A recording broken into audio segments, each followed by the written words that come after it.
السلام علیکم ناظرین، سلامتی ہو آپ پر جہاں بھی آپ ہوں۔ کیلنڈر پر آج تاریخ ہے 26 جمادی الاولیٰ، انگریزی تاریخ 31 دسمبر ہے۔ اپنے میزبان راہی حجازی سے عالمی خبریں سنیے۔ پاکستان نے 50,000 میٹرک ٹن گندم اور طبی امداد افغانستان بھیج دی۔ افغان عوام کی امداد کے لیے پاکستان نے ہزاروں میٹرک ٹن گندم افغانستان بھیجنے کے سلسلے کا آغاز کر دیا ہے۔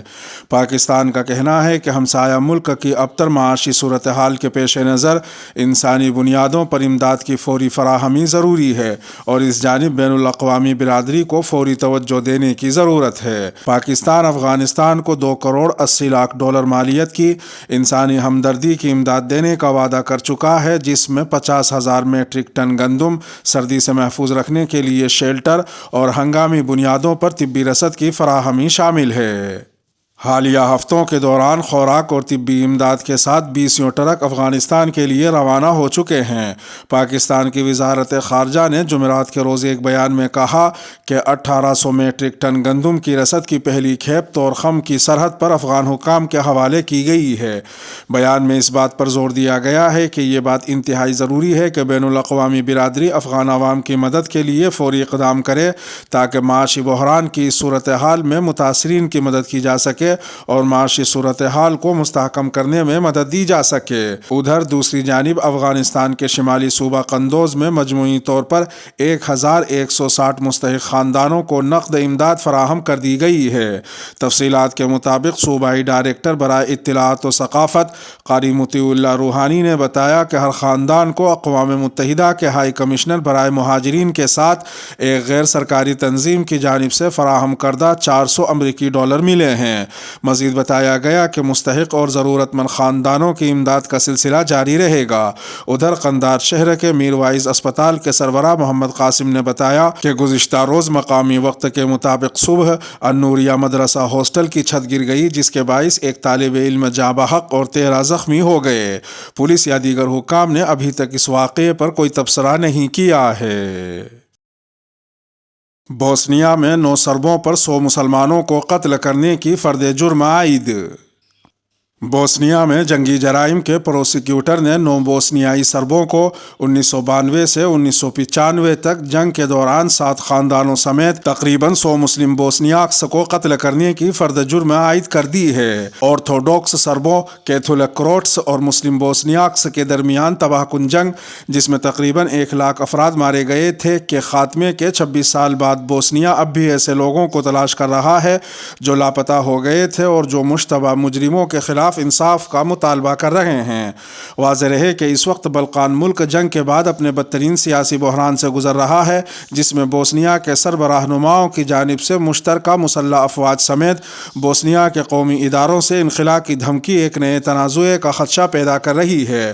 ان 9 افراد پر، جو بوسنیائی سرب جنگی فوج کے سابق ارکان اور کمانڈرز ہیں، جنوب مشرقی بوسنیائی قصبے نیو سینجے کے اطراف کے علاقے میں بوسنیائی شہریوں کو ہلاک کرنے کا الزام ہے، جن میں درجنوں خواتین، بوڑھے اور چھوٹے بچے شامل ہیں۔ پروسیکیوٹر کے دفتر سے جاری بیان میں کہا گیا ہے کہ 1992 کے موسم گرما میں ہلاک ہونے والوں میں 7 خاندان شامل تھے۔ قتل کیے جانے والوں میں 49 کی باقیات مل گئی ہیں، جبکہ 47 افراد اب تک لاپتہ ہیں۔ کیس کو آگے بڑھانے کے لیے بوسنیا کی ریاستی عدالت کو فرد جرم کی تصدیق کرنے کی ضرورت ہوگی۔ مسجد اور یہودیوں کی عبادت گاہ پر حملے میں ملوث شخص کو دوسری مرتبہ عمر قید۔ کرائسٹ چرچ میں مساجد پر حملے سے متاثر ہو کر مسلمانوں اور یہودیوں کی عبادت گاہ پر حملے کے ساتھ ساتھ خاتون کو قتل کرنے کے الزام میں 22 سالہ امریکی شہری کو دوسری مرتبہ عمر قید کی سزا سنا دی گئی ہے۔ خبر رساں ایجنسی اے پی کے مطابق سفید فاموں کی بالادستی کے قائل امریکی شہری نے جنوبی کیلیفورنیا میں 2019 میں مسجد کو آگ لگانے کے 3 ماہ بعد یہودیوں کی عبادت گاہ میں فائرنگ کر کے ایک خاتون کو ہلاک اور 3 کو زخمی کر دیا تھا۔ ملزم کو 3 ماہ قبل بھی حملے کے الزام میں عمر قید کی سزا سنائی گئی تھی اور اب دوسری مرتبہ یہ سزا سنائی گئی ہے۔ عدالت میں ملزم کے وکیل نے کہا کہ ان کے موکل بات کرنا چاہتے تھے لیکن جج نے اجازت دینے سے انکار کر دیا اور کہا کہ وہ نفرت آمیز تقریر کے لیے پلیٹ فارم فراہم نہیں کر سکتے۔ ملزم کے وکیل نے کہا کہ ان کے موکل تسلیم کرتے ہیں کہ ان کا عمل نامناسب تھا۔ وفاقی پروسیکیوٹر نے ان کے اس بیان کا خیر مقدم کیا۔ امریکی جج نے کہا کہ وفاق اور ریاست کی جانب سے دی جانے والی عمر قید کی سزائیں بیک وقت نہیں چلیں گی بلکہ ایک سزا ختم ہونے کے بعد دوسری سزا کی مدت شروع ہوگی اور اس کا مقصد سخت پیغام دینا ہے۔ 2 گھنٹے کی سماعت کے دوران ملزم بالکل خاموش کھڑا رہا اور آج سزا سنائے جانے کے بعد اس کے خلاف قانونی کارروائی اختتام پذیر ہو گئی ہے۔ انڈونیشیا نے بالآخر روہنگیا مسلمانوں کو ملک میں داخل ہونے کی اجازت دے دی۔ حکومت نے ماہی گیروں اور امدادی تنظیموں کے مسلسل دباؤ کے سبب بالآخر روہنگیا مسلمانوں سے بھری ایک کشتی کو بین الاقوامی پانیوں میں دھکیلنے کے اپنے منصوبے میں تبدیلی کی ہے۔ جکارتا نے پہلے انہیں پناہ دینے سے منع کر دیا تھا۔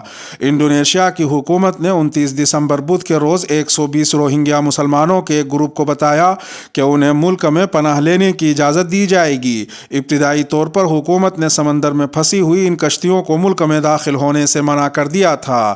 ایک روز قبل منگل کو انڈونیشیا کے حکام نے کہا تھا کہ وہ روہنگیا کی کشتیوں میں سوار پناہ کے متلاشی لوگوں کو سمندر میں ہی کھانا، ادویات اور پانی مہیا کریں گے، تاہم انہیں انڈونیشیا میں داخلے کی اجازت نہیں دی جائے گی۔ تاہم اس معاملے نے خود انڈونیشیا کے لوگوں کی اور پھر بین الاقوامی توجہ اپنی جانب مبذول کرائی اور اس طرح حکومت کو اپنا موقف تبدیل کرنا پڑا اور روہنگیا مسلمانوں کو اپنے ساحل پر اترنے کی اجازت انڈونیشیا کو دینی پڑی۔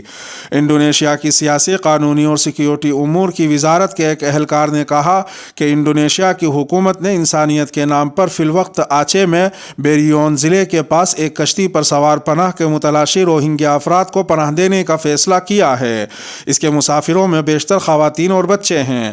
اتوار کے روز سب سے پہلے ماہی گیروں نے سمندر میں روہنگیا تارکین وطن کی کشتی کو دیکھا تھا۔ انہوں نے بتایا کہ اس کشتی میں سوار بیشتر افراد بہت کمزور مگر بظاہر ان کی صحت ٹھیک لگ رہی تھی۔ ماہی گیر اس کشتی کو کھینچنے سے قاصر تھے، تاہم وہ ان لوگوں کو کھانا، پانی اور کپڑے فراہم کرتے رہے تھے۔ روہنگیا تارکین وطن نے ماہی گیروں کو بتایا کہ وہ گزشتہ 28 دنوں سے سمندر میں بھٹک رہے ہیں اور ان کا ایک ساتھی پہلے ہی جاں بحق ہو چکا ہے۔ حرمین شریفین میں سماجی دوری کے اسٹیکر دوبارہ لگا دیے گئے۔ سعودی عرب میں کورونا وائرس کا پھیلاؤ روکنے کے لیے مسجد حرام اور مسجد نبوی سمیت ملک بھر میں ایک بار پھر سماجی فاصلہ اور ماسک پہننا لازمی قرار دیا گیا ہے۔ سعودی عرب کے سرکاری خبر رساں ادارے سعودی پریس ایجنسی کے مطابق مسجد حرام اور مسجد نبوی کے امور کو دیکھنے والے ادارے نے اعلان کیا ہے کہ 30 دسمبر کی صبح 7 بجے سے سماجی فاصلہ دوبارہ لازمی ہوگا۔ اس اعلان کے ساتھ ہی مسجد حرام اور مسجد نبوی میں نمازیوں کے لیے سماجی فاصلے کے اسٹیکرز بھی دوبارہ سے لگا دیے گئے ہیں۔ ان اسٹیکرز کو اکتوبر میں کورونا پابندیوں میں نرمی کے بعد ہٹا دیا گیا تھا۔ سعودی ذرائع ابلاغ کے مطابق سماجی فاصلہ اختیار کرنے کا اطلاق نمازیوں، متعین کردہ نماز کے مقامات اور عمرہ ادا کرنے والوں پر ہوگا۔ اس کے علاوہ یہ بھی کہا گیا ہے کہ مسجد حرام اور مسجد نبوی آنے والے تمام افراد اور ورکرز کو ماسک پہننا، جاری کیے گئے اجازت نامے کے مطابق دیے گئے اوقات پر داخلے پر عمل کرنا، سماجی فاصلے کو اپنانا اور مساجد میں کام کرنے والے حکام کی ہدایت پر عمل کر کے حفاظتی اقدامات پر عمل کرنا لازمی ہوگا۔ ادھر سعودی عرب میں حکام نے تمام انڈور اور آؤٹ ڈور سرگرمیوں اور پروگراموں میں بھی سماجی فاصلے اور ماسک پہننے کو لازمی قرار دیا ہے۔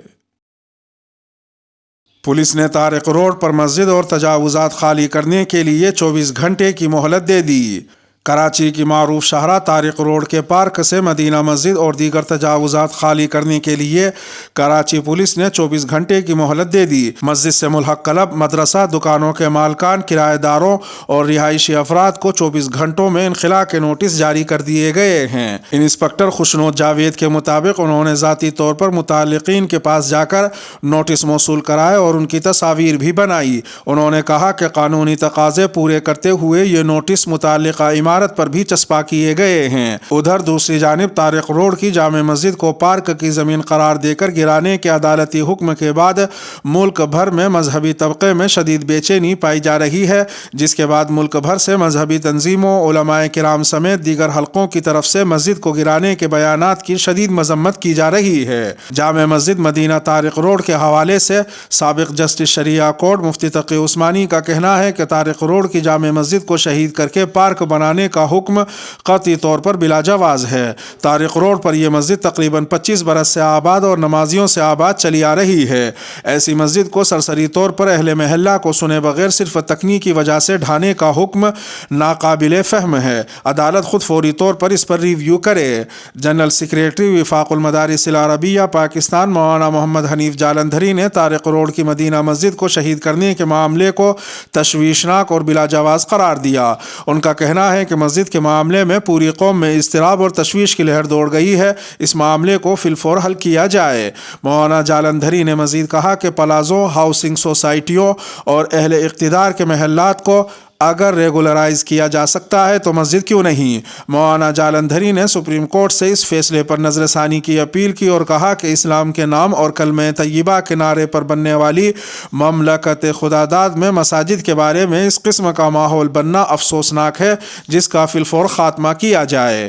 دوسری جانب جامعہ ندوۃ العلوم ختم نبوت میں رئیس دارالافتاء مفتی محمد طاہر مکی نے سپریم کورٹ کے قبضے کی جگہ تعمیر شدہ مساجد شہید کرنے کے فیصلے کو خلاف شرع قرار دیتے ہوئے اپنے تفصیلی فتویٰ میں کہا ہے کہ مساجد بنانا اسلامی حکومت کی ذمہ داری ہے جو مسلمان عوام نے اپنے سر لے رکھی ہے، جو حکومت پر مسلم امہ کا احسان ہے۔ تفصیلی فتوے میں کہا گیا ہے کہ قبضے کی اراضیوں پر مساجد تعمیر کرنا اگرچہ جائز نہیں، مگر تعمیر ہو جانے کے بعد 7 زمین نیچے سے 7 آسمان اوپر تک وہ مسجد کے حکم میں ہو جاتی ہے، جسے شہید کرنا قطعاً حرام ہے۔ سپریم کورٹ اسلامی احکامات سے متصادم فیصلے پر نظر ثانی کرے۔ مفتی طاہر مکی نے فتوے میں کہا کہ تمام مسالک کے مفتیان کرام کا سپریم کورٹ میں پینل بٹھا کر اس مسئلے کو حل کیا جائے۔ فتوے میں مزید کہا گیا ہے کہ مساجد شہید کرنے سے ملک میں حالات خراب ہو جائیں گے، جس کا اب ہمارا وطن عزیز متحمل نہیں ہو سکتا۔ اس کے ساتھ ہی خبروں کا اختتام ہوا۔ ویڈیو کو آخر تک ملاحظہ فرمانے پر شکریہ۔ ملتے ہیں شام 7 بجے انڈیا کی خبروں والی اگلی ویڈیو میں، اور اگر آپ 7 بجے کے بعد یہ ویڈیو دیکھ رہے ہوں تو وہ ویڈیو آپ کی اسکرین پر نمودار ہو رہی ہوگی، تھم نیل پر ٹچ کر آج کی انڈیا کی خبریں بھی سن سکتے ہیں۔